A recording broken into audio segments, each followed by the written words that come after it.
할렐루야. 네, 수요일 예배 오신 여러분 너무나 환영합니다. 지난번에 오진성 전사님 이렇게 나오셨을 때는 화면에 이렇게 여유가 있어가지고 제 보기 좋았는데 제가 나오니까 좀 꽉 차죠. 네, 꽉 차지만 그만큼 꽉 찬 은혜가 있기를 소망합니다. 네, 말도 안 되는 말인데요. 아무튼 우리가 정말 이 예배를 통해서 하나님 앞에 나아가는 귀한 시간이 되기를 소망합니다. 저랑 함께 레위기를 계속 보고 있죠. 한 5주마다 나타나서 레위기를 얘기하는 사람입니다. 그래서 여러분들이 그것을 좀 관심 있게 보셨으면 좋겠고요. 또 다 유튜브에 올라가 있으니까요. 뭐야? 나 놓쳤는데 하시면 복습하고 오셔도 됩니다. 기간은 5주가 있습니다. 네, 복습하고 오셔도 좋으니까요. 오늘은 레위기 4장 이제 속죄제에 대한 말씀입니다. 4장부터 5장까지는 이 속죄제에 대해서 다루고 있는데요. 오늘은 이 4장 전체를 보면서 속죄제에 대한 첫 번째 시간을 가지려고 합니다. 이제 제사에 대해서 우리가 다시 한 번 더 언급을 드릴게요. 이제 어느 정도 익숙해지셨을 건데 제사는 5가지가 있죠. 첫 번째 번제, 소제, 화목제, 속죄제, 속건제 이렇게 5가지 제사가 있습니다. 그 중에 앞에 3가지는 일반 제사고요. 뒤에 2 제사는 특수 제사입니다. 그러니까 우리는 이제 일반 제사가 끝났고 특수 제사로 넘어온 거예요. 일반 제사와 특수 제사의 이 차이점을 보면 이러합니다. 일반 제사를 소개하고 있는 번제 이런 본문을 보면요 어떻게 시작하냐면요 만약 그의 제물이 소의 번제이면 그냥 이렇게 시작을 해요. 그러나 특수 제사를 소개하고 있는 오늘 이 속죄제 이 소개하고 있는 오늘 본문 4장 3절은 이렇게 시작합니다. 만일 기름 부음을 받은 제사장이 범죄하여 백성의 허물이 되었으면 그러니까 뭐냐면요 제사를 드려야 하는 이유를 밝히는 것 그것을 분명히 밝혀줘요. 그리고 본문을 시작하고 있다라는 사실이죠. 일반 제사는 기본적으로 강제적인 제사가 아니었어요. 자발적인 제사였어요. 그러나 이 특수 제사 속죄제와 속건제는 해당 제사를 드려야 하는 일이 생기면 반드시 드려야 되는 강제성이 있는 제사였다라는 사실입니다. 우리가 그것을 기억하면서 오늘 말씀을 한번 보기를 소망합니다. 속죄제를 통해서 하나님께서는 이스라엘 백성들에게 그리고 지금 우리에게도 중요하죠. 굉장히 중요하죠. 무엇을 보여주기를 원하실까요? 먼저 속죄제가 가지고 있는 의미, 이 속죄제 이름의 의미를 생각해 보았으면 좋겠습니다. 속죄제라는 이름을 들었을 때 우리는 하나님께서 죄를 용서해 주시는 제사라고 생각하고 그리고 하나님께 용서를 구하는 제사, 회개하는 제사라고 생각할 것입니다. 그렇게 생각하셨죠. 근데 이런 생각이 완전히 틀린 건 아닌데요. 그렇다고 해서 완전히 100% 다 맞은 말도 아닙니다. 속죄제의 기능을 말씀해주는 우리 구절을 한번 읽어봤으면 좋겠는데요. 레위기 16장 19절 말씀입니다. 제가 읽어드릴게요. 또 손가락으로 그 피를 그 위에 7번 뿌려 이스라엘 자손의 부정에서 제단을 성결하게 할 것이요. 아멘. 그러니까 무슨 말이냐면요. 부정에서 성결하게 하는 것. 이것이 속죄제의 기능이라고 하나님께서 말씀해 주시는 것입니다. 부정이라고 말하는 것은 죄의 용서를 구하는 것인데 왜 틀린 부분이 있는 거냐라고 질문할 수도 있겠죠. 그것은 이 속죄제가 죄를 지었을 때만 드리는 제사가 아니기 때문이에요. 예를 들면 출산으로부터 부정해졌을 때 출산으로부터 회복하면 이제 성경은 부정하다고 얘기를 해요. 또한 나실인의 서원을 완수했을 때 그때 죄를 지은 게 아니죠. 또는 이 새로 지은 이 제단을 봉헌할 때 그때도 속죄제를 드린다고 해요. 죄 지은 것이 아닌데 이렇게 죄라고 말할 수 없는 상황에서도 속죄제를 드려야 했기 때문에 또한 이 속죄의 기능, 죄를 속해주는 이 용서를 구하고 죄를 용서해 주시는 기능은 모든 제사에 기본적으로 어느 정도는 포함되는 이 부분이기 때문에 속죄제의 기능이 100% 죄의 용서라고 말하기는 어려운 것입니다. 그래서 이 속죄제의 기능적인 면을 볼 때 성결하게 하는 것, 정결하게 만들어주는 것, 거룩하게 만들어주는 것이라고 생각하면 그 의미를 우리가 조금 더 바르게 볼 수 있는 것이죠. 이스라엘 백성들은 속죄제를 통하여서 정결하게 되어야 했습니다. 왜 그랬을까요? 왜? 그것은 하나님께서 이스라엘 백성들과 함께 하시기 위해서는 그들 가운데 부정한 것이, 그 부정한 부분이 없어야 했기 때문입니다. 하나님은 완전히 거룩하시고 깨끗하신 분이시기 때문에 죄가 있고 부정한 자와 함께 할 수 없다는 그 사실 때문에 그들은 이 속죄제를 드려야만 했어요. 우리가 잘 알고 있는 말씀, 그리고 얼마 전에도 우리가 큐티를 통해서 보았던 말씀, 이사야 선지자가 하나님 앞에 섰을 때 그 고백을 한번 생각해 보자고요. 이사야서 6장 5절 말씀에 보면요, 그때 내가 말하되 화로다 망하게 되었도다 나는 입술이 부정한 사람이요, 이렇게 말하고 있어요.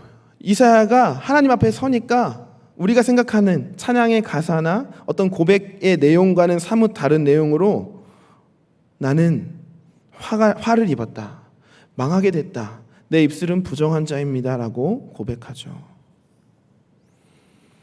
그리고 입술이 부정한 자, 즉 속에 있는 것이 드러나는 입술, 속에 있는 것이 나타나는 그 입술이 부정한 자신의 모습, 그 자신의 속에 있는 것이 정말로 추악하고 더럽하다는 것을 드러낼 수밖에 없는 상황이 된다라는 거예요. 하나님 앞에 설 때는.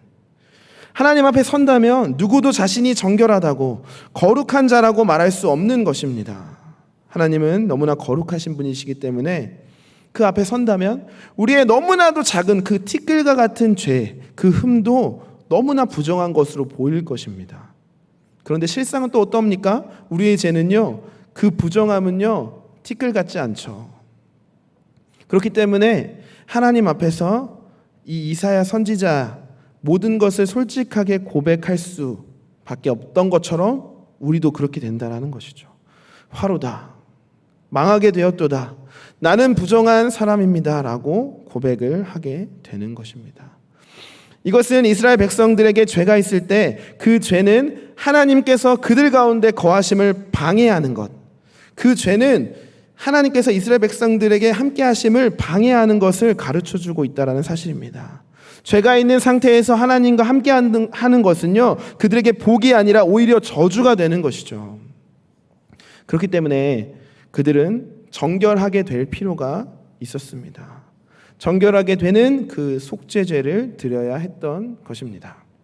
그리고 오늘 본문 말씀, 속죄제를 행하는 이 과정에서도 이 죄를 해결하는 것이 얼마나 중요한 일인가를 우리에게 시각적으로 보여주고 있다는 사실입니다. 오늘 말씀 11절 12절을 한번 읽어볼까요? 레위기 4장 11절 12절 말씀 함께 읽어보겠습니다. 시작. 그 수송아지의 가죽과 그 모든 고기와 그것의 머리와 정강이와 내장과 똥 곧 그 송아지의 전체를 진영 바깥에 버리는 곳인 정결한 곳으로 가져다가 불로 나무 위에서 사르되 곧 재버리는 곳에서 불사를 지니라. 아멘. 그러니까 이것은 속죄제를 드릴 때요, 하나님께 드릴 부분은 제외하고 나머지 부분을 버릴 때 어떻게 해야 되는지 알려주고 있어요. 그런데 여기서 조금 이 다른 제사와는 다른 부분이 있어요. 뭐냐면요, 다른 제사는 하나님께 드리는 부분을, 다른 제사와는 다르게 하나님께 드리는 부분을 제외하고 모든 부분을 다 불로 태워 버린다라는 사실이에요. 가죽에서부터 똥에 이르기까지 모든 부분을 태우라고 말씀하시죠. 모든 것을 제단 위에서 불살라 하나님께 바치는 것이 핵심인 이 번제의 경우에도 가죽만은 남겨서 그 가죽을 제사장에게 드리게 되어 있어요. 그런데 이 속죄제의 경우에는 하나님께 드리는 것을 제외하고는 모든 것을 다 태워버리라고 했다라는 사실이죠. 여러분들, 제사는요, 하나님께 드리는 예배이자 하나님이 보여주시는 너무나 실제적인 교육 현장입니다. 번제에서 아무 흠이 없는 제물이 죽어나가는 것을 보고요, 이스라엘 백성들은 뭘 깨닫냐면요, 내가 저렇게 죽어야 할 존재인데라는 것을 깨닫게 되는 거예요. 교육받게 되는 거예요. 화목제의 제물을 나누어 먹으면서요, 함께 나누고 교제하며 살아야 된다는 것을 배우게 되는 거예요. 이스라엘 백성들은 이 모든 것을 태워버리는 그 장면, 하나님과 함께 있어서 죄의 해결이 얼마나 중요한 일인가를 느낄 것입니다. 너무나 그 귀한 가죽, 그 시대에 면이 있습니까? 뭐가 있습니까? 그 가죽 너무나 귀한데 그 가죽을 배설물처럼 여기며 다 태워버리는 그 장면을 보면서 이스라엘 백성들은 정말로 그들에게 참 교육이 되는 것이죠. 사랑하는 여러분, 우리도 하나님과 함께 하시기를 원하십니까? 우리의 삶에 하나님의 인도하심이 있기를 바라십니까? 그렇다면 우리는 정결해져야 되는 것입니다. 거룩하게 살아야 하는 것입니다. 성경은 우리에게 이렇게 말씀하십니다. 고린도서 3장 16절 17절 말씀에 이렇게 얘기하고 있어요. 너희는 너희가 하나님의 성전인 것과 하나님의 성령이 너희 안에 계시는 것을 알지 못하느냐? 누구든지 하나님의 성전을 더럽히면 하나님이 그 사람을 멸하시리라. 하나님의 성전은 거룩하니 너희도 그러하리라. 아멘. 여러분, 우리는 하나님이신 이 성령이 내주하시는 성전인 것을 믿으시기를 소망합니다. 여러분, 한 사람 한 사람 안에 다 성령님이 계시는 그런 성전인 것이죠. 그렇기 때문에 너무나 귀한 존재라는 것입니다. 너무나 귀한 존재고 특별한 존재라는 것과 동시에 우리에게는 이 성전을 깨끗하게, 이 성전을 거룩하게 할 의무가 있다라는 사실입니다. 고린도전서 말씀에서 그 성전을 더럽히면 하나님께서 멸하신다라고 강하게 말씀하신다는 사실을 기억하시기를 바랍니다. 우리는 우리를 날마다 돌아보며 하나님의 성령님이 계시는 우리 자신을 깨끗하게 해야 할 줄로 믿습니다. 어떻게 할 수 있을까요? 당연히 죄를 멀리 해야겠죠. 그런데 이것은 최우선적으로 해야 할 것이 아니에요. 우리가 최우선적으로 해야 할 것은 날마다 예수 그리스도의 보혈로 우리의 마음을 덮는 것입니다. 날마다 그 십자가 보혈 앞에 서며 나의 죄를 날마다 회개하고 거룩하게 살기를 날마다 소망하는 것, 그것이 우리에게 필요한 줄로 믿습니다. 오늘 이 예배 가운데도 그렇게 하나님께 나아가는 우리 모두가 되기를 소망합니다. 그리고 두 번째는요, 속죄제를 드려야 하는 상황을 좀 더 우리가 자세하게 살펴보기를 원합니다. 오늘 본문 말씀 레위기 4장 2절, 13절, 22절, 27절에 보면요, 부지중이라는 말이 나옵니다. 여러분들 13절 한번 읽어볼까요? 제가 읽어드릴게요. 만일 이스라엘 온 회중의 여호와의 계명 중 하나라도 부지중에 범하여 허물이 있으나 스스로 깨닫지 못하다가, 제가 말씀드린 이 네 구절, 특별히 2절에는요 그릇 범하다라고 번역되어 있지만 실제로 히브리어 원문에는 다 같은 단어로 이루어져 있어요. 그러니까 여기 부지중에 죄를 지었다는 사실, 여러분들 부지중이라는 말이 무슨 말입니까? 내가 알지 못하는 그 중에 범죄했다라는 의미를 가지고 있죠. 그리고 좀 더 다른 번역본을 보면요, 그것을 비고의적으로라고 번역을 많이 하기도 합니다. 그러니까 속죄죄는 의도하지 않게 벌어진 죄에 대해서 다루고 있다라는 사실입니다. 여러분들, 의도하지 않은 죄는 두 가지 측면으로 생각할 수 있을 것 같습니다. 첫 번째는 내가 율법은 알아요. 내가 율법은 알지만 나의 어떤 의도가 섞여져 있지 않는 그 비자발적인 상황으로 인해서 죄를 범한 경우입니다. 내 의도와는 상관없이 사람을 죽이거나 다치게 하는 그런 경우를 말하는 것이죠. 그리고 두 번째는요, 자신의 의도대로 행동하고 있지만 그것이 잘못된 행동인지를 모르는 경우라고 볼 수 있어요. 그러니까 모르는 거죠. 이게 율법에 어긋난지 하나님의 말씀에 어긋난지 모르는 상황인 거죠. 자신의 행위가 율법에 어긋난 것을 모르는 경우. 근데 이 두 가지가 있을 수 있는데 우리의 모습을 한번 돌아보자고요. 우리의 모습. 우리는 죄를 지을 때 위 두 가지 중에서 어떤 상황에서 죄를 짓고 있나요? 첫 번째는요, 내 의도는 전혀 들어가지 않았는데 나의 행동이 죄가 될 때가 많이 있는지. 두 번째는 나 이것이 잘못된 행동인지 모르고 행동했는데 알고 보니 하나님의 말씀에 어긋난 것이었는지. 놀라운 사실은요, 제가 짓는, 여러분들 말고요, 제가 짓는 죄는요, 이 두 가지 중에 고를 수가 없어요. 선택지가 하나 더 있어야 돼요. 뭐냐면요, 이러한 행위가 하나님의 말씀에 어긋난다라는 것을 알고 있고, 그리고 내 의도를 가지고 죄를 짓고 있다라는 그 선택지가 있어야 돼요. 좀 좋은 말로, 듣기 좋은 말로 표현하면요, 우리를 포장하는 말로 표현하면요, 우리의 연약함 때문에 매일같이 짓는 죄들, 이러한 선택지가 있어야 된다는 사실입니다. 사실은 이러한 부분에 더 많이 포함된다는 것을 우리가 우리의 모습을 솔직하게 돌아볼 때 인정할 수밖에 없다는 사실입니다. 이러한 죄들을 가지고 있는 우리에게 굉장히 충격적인 말씀 한 구절이 있습니다. 민수기 15장 27절 30절 말씀입니다. 한번 띄워주세요. 같이 읽을게요. 시작. 만일 한 사람이 부지 중에 범죄하면 1년 된 암염소로 속죄제를 드릴 것이요, 제사장은 그 부지 중에 범죄한 사람이 부지 중에 여호와 앞에 범한 죄를 위하여 속죄하여 그 죄를 속할지니 그리하면 사함을 얻으리라.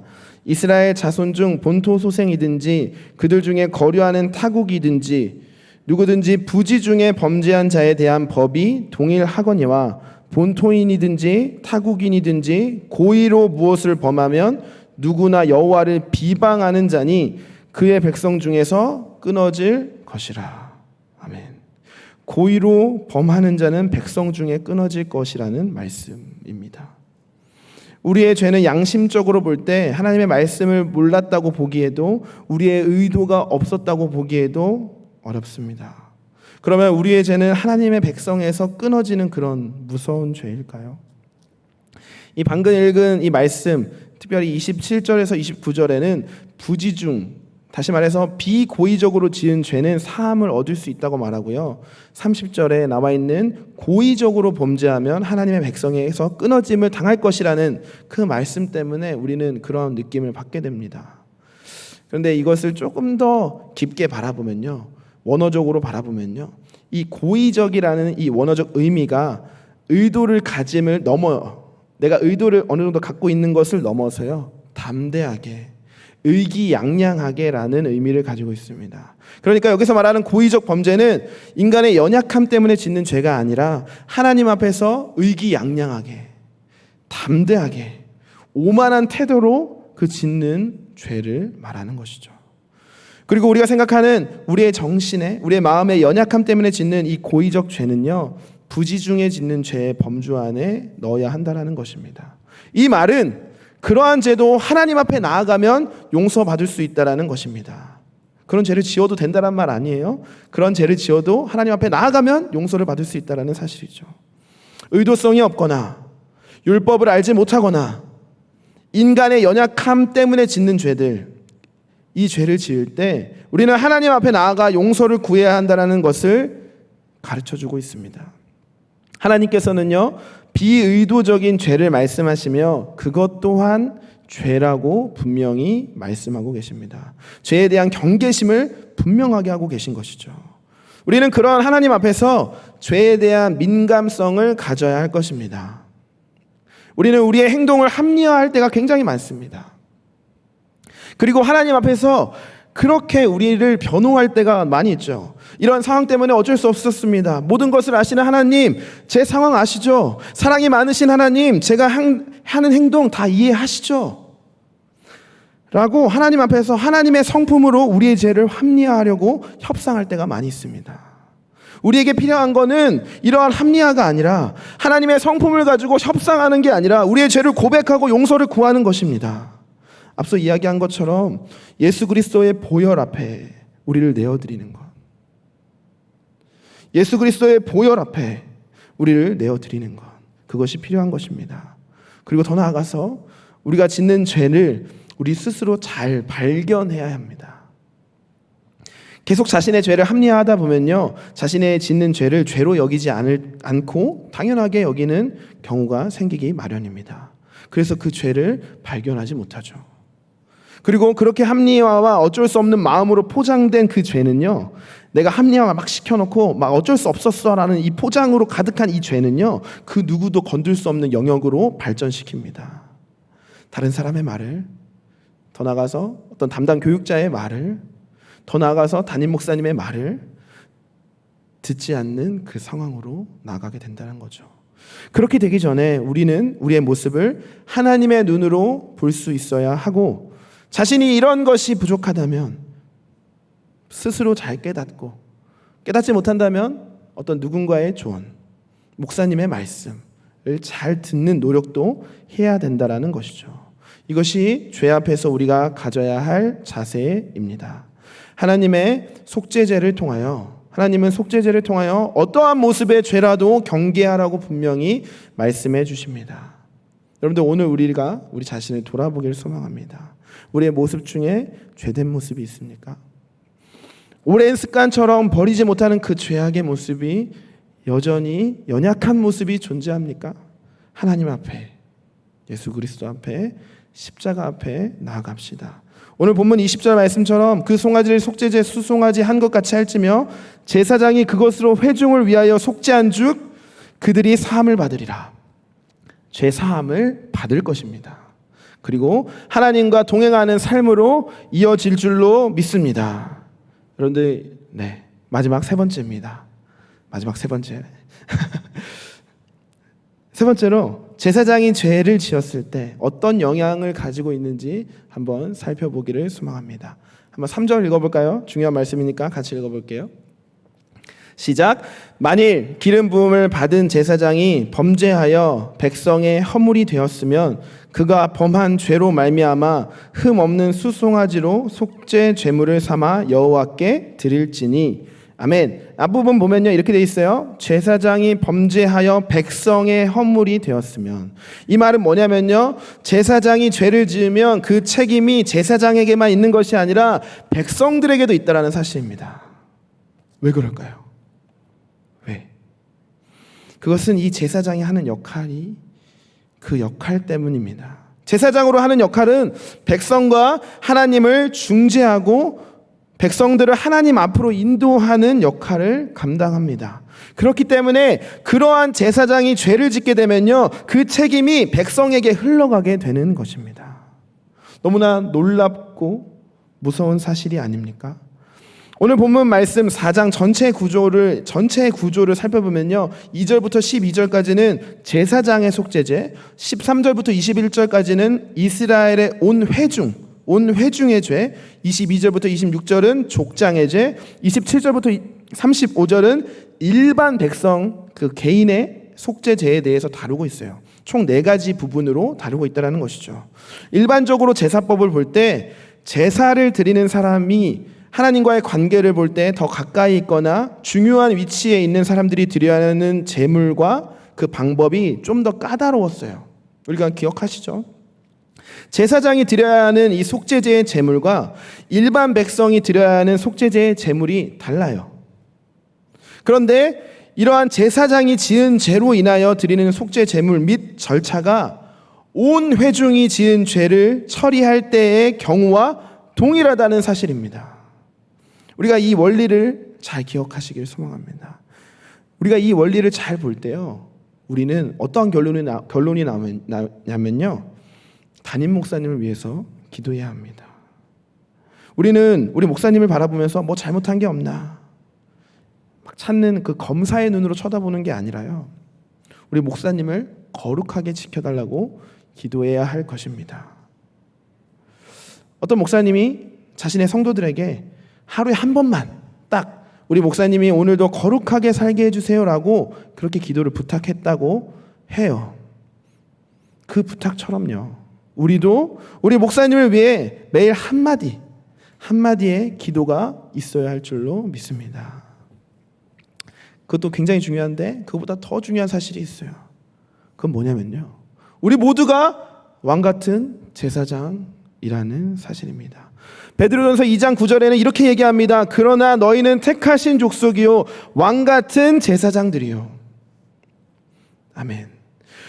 우리 모두를 왕같은 제사장이라고 선포하셨어요. 예수님께서 십자가에서 율법을 완성하시고 우리는 더 이상 하나님께 제사를 통해서 하나님께 나아가지 않게 되었습니다.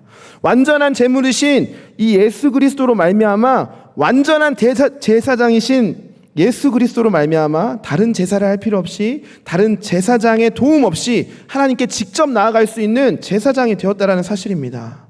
사랑하는 여러분 한 분 한 분이 다 제사장이에요.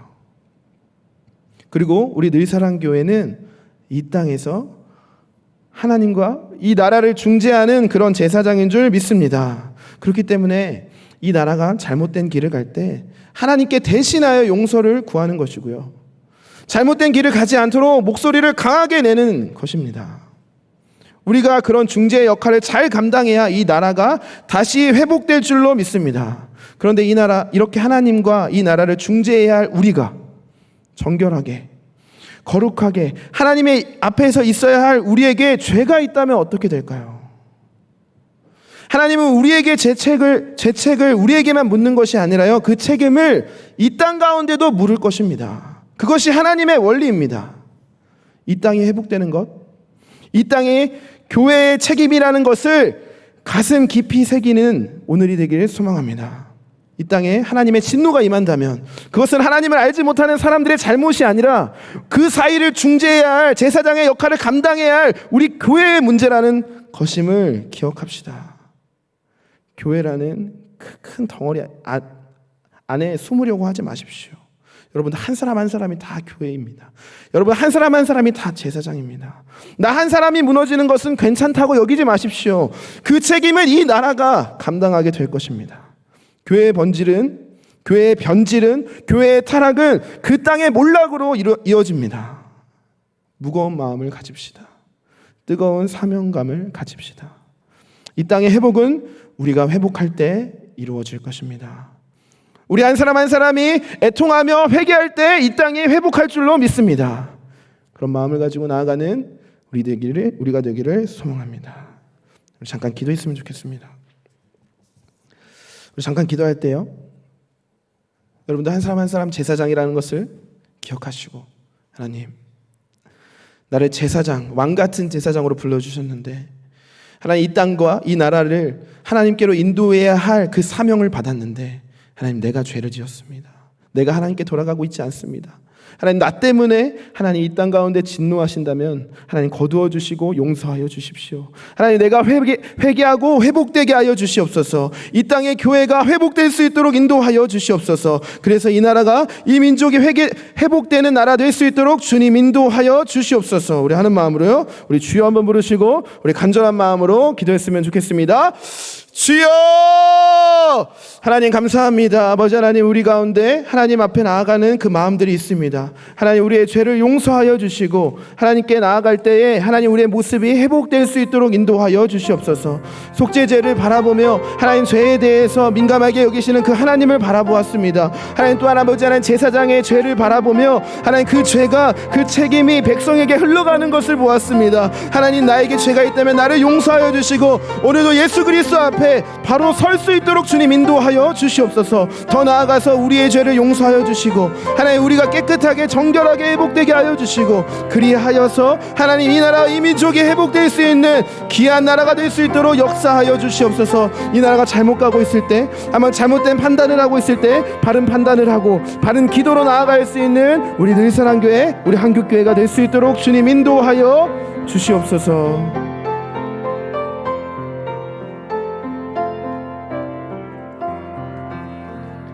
하나님 감사합니다.